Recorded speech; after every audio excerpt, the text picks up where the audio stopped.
ați revenit la Echilibru, sunt gazda dumneavoastră, psiholog Elena Harbour, iar astăzi avem o dilemă. Îi spunem sau nu îi spunem narcisicului că este narcisic? În primul rând vreau să vă mulțumesc interesului pe care îl acordați emisiunii Echilibru și totodată psihologiei. Sunt convinsă că informațiile acestea vă folosesc, pentru că altfel n-ar exista atât de multe întrebări.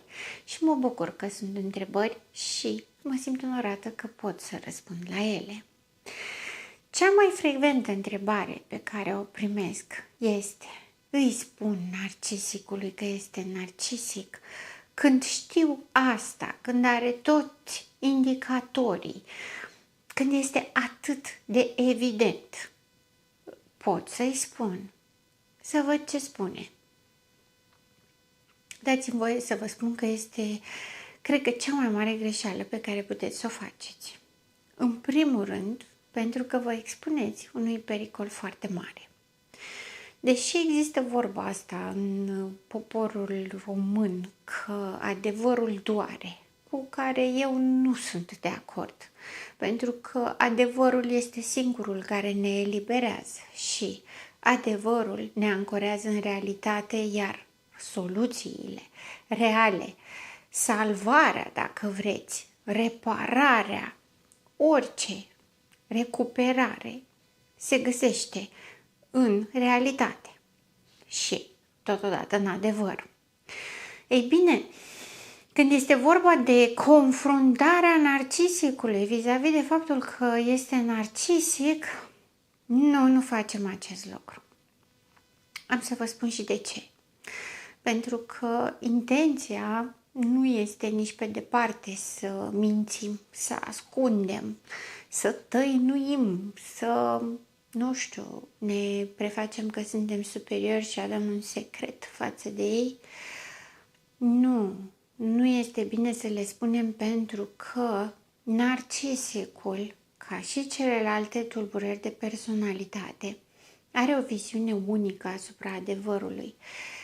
Este adevărul lui propriu, care se potrivește doar fanteziei lui și nu acceptă critică, alte opinii, alte divergențe, nu acceptă argumentare și mai ales nu acceptă altă viziune asupra sa decât o are deja. Iar aici intervine zona de pericol. Vreau să înțelegeți că nu este bine să facem această confruntare și să spunem lucrurilor pe nume față de o patologie de personalitate, pentru că această patologie de personalitate s-a dezvoltat ca un mecanism de apărare. Oamenii aceștia, și în mod special narcisicul, au creat o lume aparte, o imagine fantezistă a lor, pentru că a fost singura modalitate în care ei au putut să supraviețuiască. Mai puțin contează dacă a fost o traumă reală, dacă au fost torturați, chinuiți, bătuți sau pur și simplu au crescut într-un mediu lipsit de iubire rece, lipsit de considerație față de viața umană sau față de ființele umane. Nu contează. Această imagine a superiorității, a grandorii, a statutului, a tratamentului special, este tot ce au ei și nimic altceva. În absența acestei imagini a grandorii, care este extrem de deranjantă și enervantă pentru oamenii cu dezvoltare tipică, pentru personalitățile armonioase, dacă le luați asta printr-o confruntare directă, dură, bruscă cu realitatea, ceea ce veți obține va fi o reacție agresivă împotriva dumneavoastră, menită să vă anuleze, să vă distrugă psihic, emoțional, să dispăreți de pe fața pământului, doar ca narcisicul să nu aibă niciun pericol la adresa imaginii pe care și-a creat-o. Este singurul lucru pe care îl are în viața asta. În absența acestui delir al grandorii, ei nu există. Ca atare, să le spuneți adevărul verde în față este un atac la propria lor existență. Este ca și cum le dărâmați toate mecanismele de apărare, îi distrugeți, îi anulați, contestați însă și existența lor. Este dramatic, este o suferință cruntă. Nu doar pentru că, în primul loc, ei au avut nevoie de această fantezie ca să poată să supraviețuiască, ci pe parcursul vieții lor depun enorm de mult efort ca să păstreze această imagine. Pentru că ei știu că nu sunt așa. Ei chiar știu. Ei nu sunt conștienți de faptul că ideile lor, trăirile lor sunt deplasate de la realitate, că sunt mai mult decât trebuie. Pur și simplu, instinctual, ei cred cu tărie și cu maximă convingere în aceste idei ca fiind viața lor în joc. Ori în momentul în care le spuneți, știi, nu e așa, realitatea stă cu totul altfel, nu ești extraordinar, nu ești special, toți oamenii sunt speciali, toți oamenii sunt extraordinari, nu ești cu nimic diferit de ceilalți, ba mai mult decât atât. Uite, este în diagnostic, în DSM, în manualul de identificare a tulburărilor psihice, ce ai tu. Uite, scrie aici, negru pe alb, tu așa faci. Adică nu doar că nu este cine a crezut că este, ci mai mult decât atât, este și alienat de la normalitate. Și pentru un om normal ar fi o lovitură destul de puternică, destul de dură, menită să-l zăpăcească, să-l confuzeze, dar pe o patologie de personalitate care trăiește prin asta, este singurul motiv și sens al existenței sale, să-i luați această fantezie, confruntându-l cu realitatea, este pericol de moarte. Pentru că narcisicul, față de alte patologii, este capabil de crimă în momentele acelea de furie extremă, când este în pericol să piardă totul, în pericol să se piardă pe sine. Dacă țineți minte, în edițiile anterioare vorbeam de partea aceasta de vid interior, că emoționalitatea lui este doar bazată pe furie și ură. Această furie și ură este potențată de satisfacția pe care o are în momentul în care fantezia aceasta a preamăririi și a statutului special, a grandomaniei, este validată. Dar în momentul în care nu numai că nu îi se validează asta, îi se mai spune și total opusul, nu mai are nimic de pierdut. Și toată furia și toată ura ies și sunt direcționate către cel care îi spune. Reacțiile pot fi diferite, de la umilințe bagiocoră până la acțiuni direcționate de a face rău, de a distruge, și criza narcisică, psihotică, în care nu-și poate controla furia și poate omorî, simțindu-se îndreptățit să facă asta pentru că i s-a adus un prejudiciu, a fost atacat. Dacă ați cunoscut un narcisic, știți foarte bine că nu suportă nici cea mai mică idee contradictorie. Ca de exemplu, nu știu, spune ceva din celebrele lui expuneri că este special și extraordinar și cineva îi spune, nu e chiar așa. Și ce fel de reacție are? Agresivă, dură, bruscă și exagerată. Cu atât mai mult dacă este un fapt real, o confruntare cu realitatea care pune sub semnul întrebării și atacă în mod direct toată imaginea pe care și-a făcut-o despre sine. Dacă doar îi spune nu e chiar așa, pare un lucru banal și totuși avem o dita mai reacția de agresivitate verbală, în partea asta, unde avem atacarea existenței în sine, totul, eul lui fantasmatic se năruie, poate fi pentru el justificată orice reacție de distrugere și de anulare a sursei de informație. Nu știu dacă v-am spus vreodată, dar una dintre cele mai mari frici ale narcisicului este frica de dezvăluire.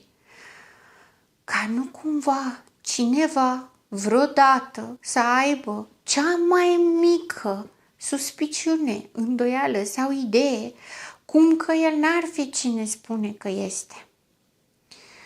Tot jocul pe care îl face, toată manipularea, toată imaginea aceasta pe care o creează și o susține cu ardoare și cu foarte multă grijă, determinare și energie toată viața lui, este imposibil să fie dărâmată. Pentru că ajunge să creadă atât de mult în asta încât nu mai există nimic altceva. Această fantezie, această iluzie, acest delir al grandorii preia însă și identitatea lui. Se confundă cu această identitate.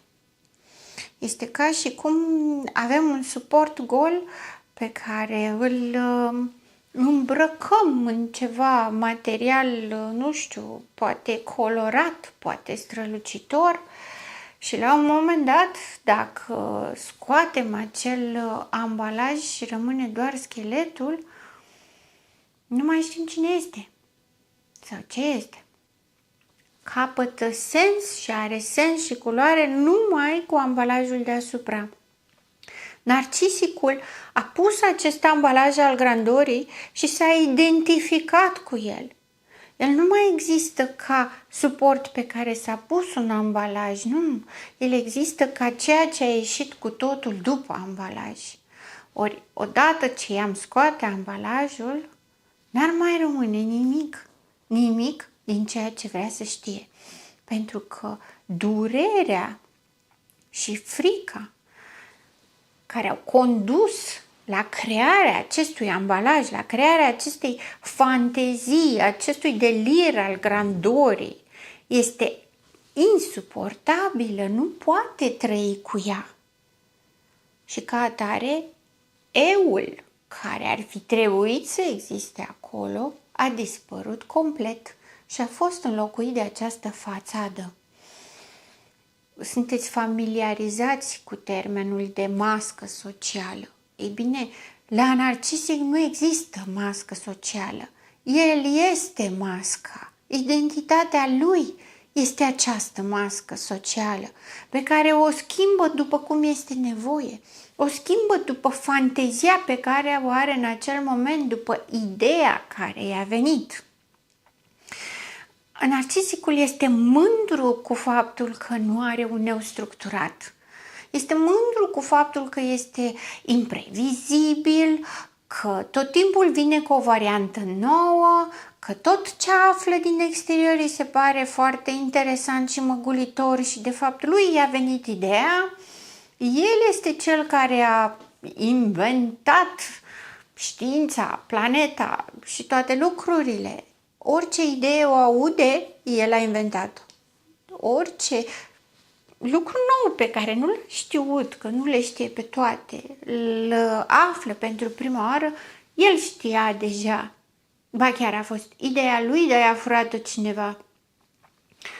Este extrem de deranjant pentru oamenii cu dezvoltare armonioasă tipică, un astfel de personaj, pentru că pe lângă faptul că se vede că este o fațadă creată forțat, îi pune în umbră pe ceilalți, nu îi lasă pe alții să existe.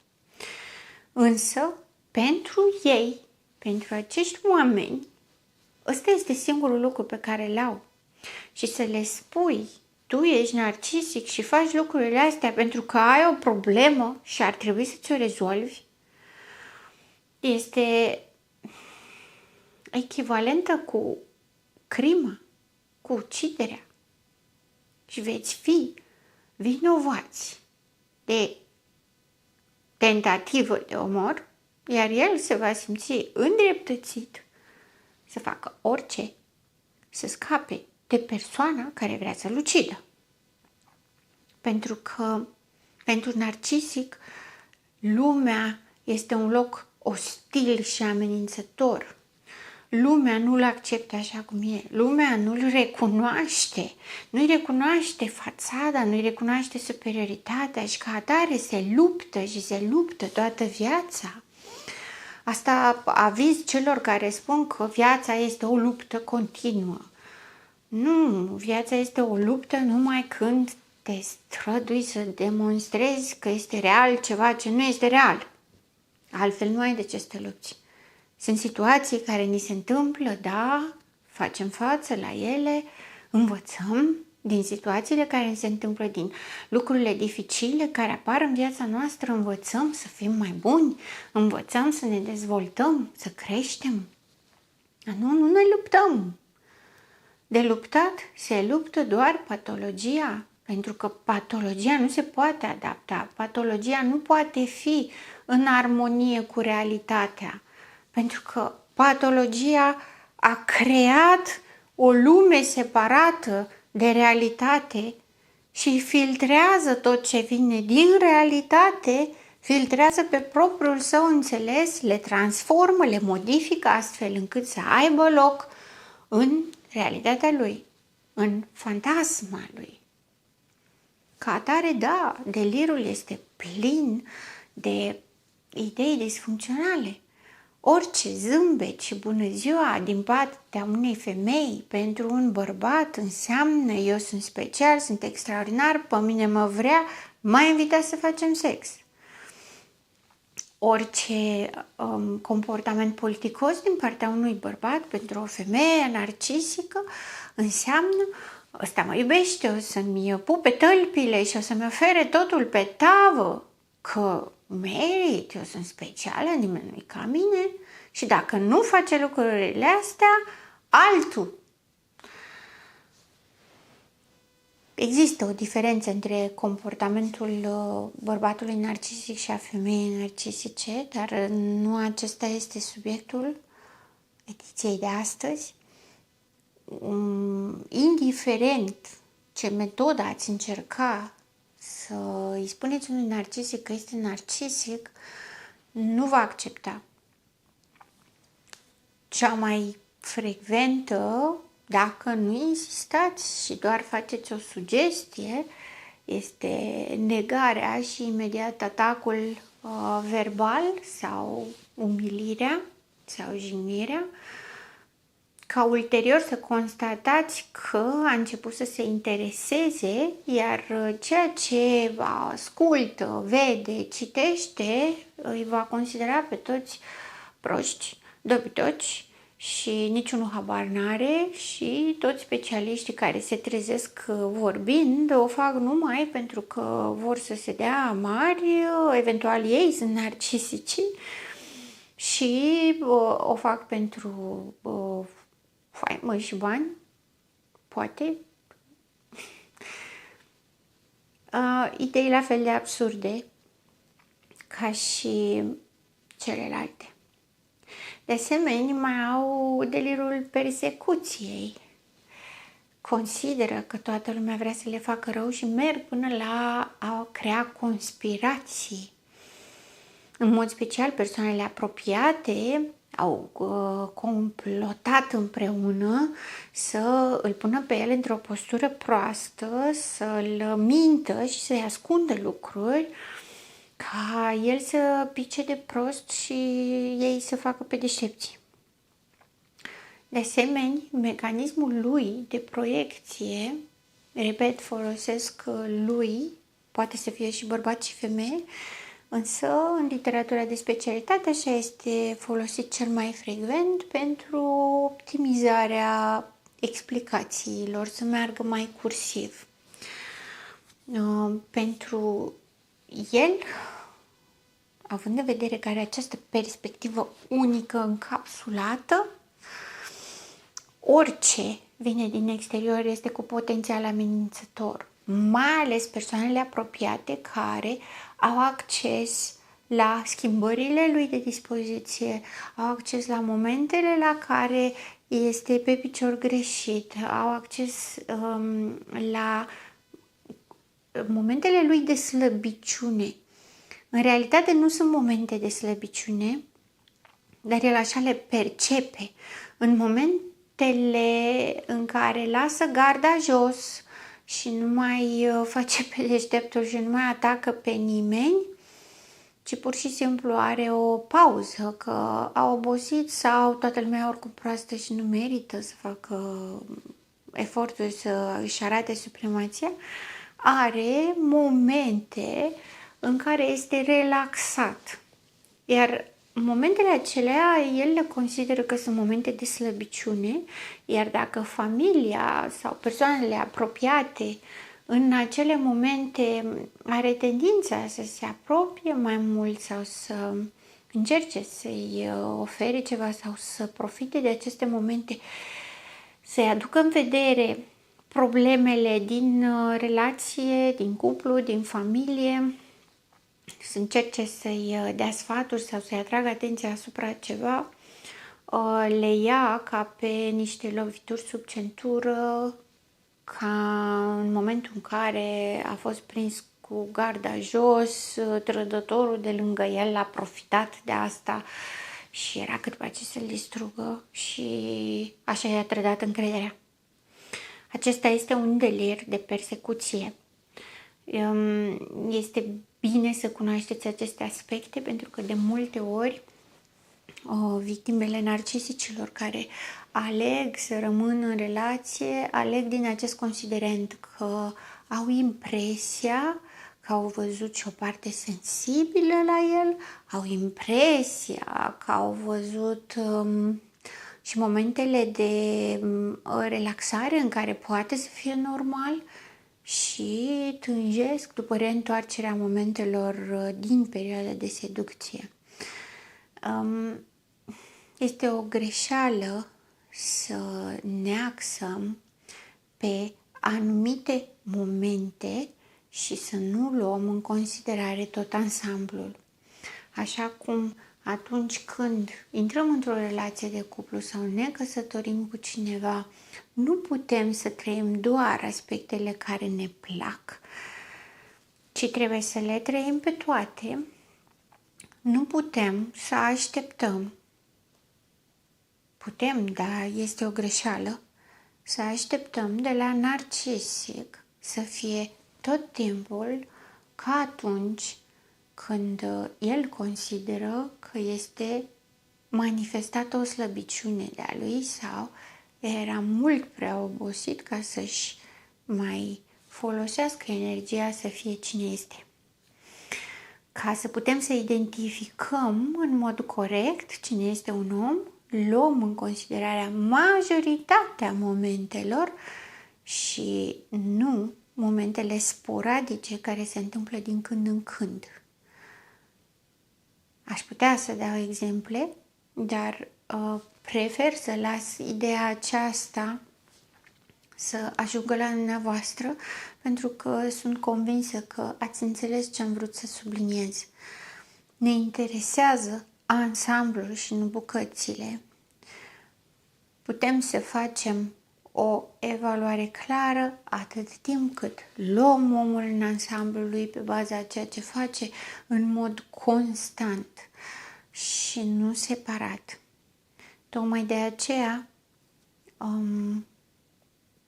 este recomandat să nu facem o confruntare directă. Putem, desigur, să avem discuții subiective, discuții mai mult sau mai puțin punctate cu subiectul, dar niciodată o acuzație directă, decât dacă vreți să provocați o luptă directă, pentru care vă sugerez să fiți pregătiți. Am spus că este o greșeală din punctul meu de vedere atât timp cât nu știm și cât nu știm la ce ne putem aștepta. Putem să facem greșeli, însă atunci când știm la ce ne putem aștepta, chiar dacă alegem să facem acest lucru, este important să-l facem fiind pregătiți pentru asta. În rest, este alegerea fiecăruia oricând. Eu nu pot decât să fac recomandări. Sunt gazda dumneavoastră, psiholog Elena Harbur, și până data viitoare, rămâneți în echilibru.